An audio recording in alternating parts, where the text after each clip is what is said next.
அனைவருக்கும் வணக்கம்.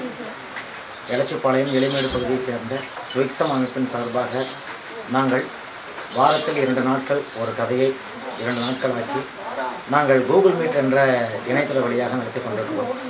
ரசிக பெருமக்கள் அத்தனை பேரும் வாழ்வாதாரம் இழந்து தவிக்கும் எங்களை போன்ற தெருக்கூட்டு கலைஞர்களுக்கு நல்லதொரு ஆதரவினை வழங்குமாறு உங்களை அன்போடு கேட்டுக்கொள்கிறோம். நன்றி, வணக்கம்.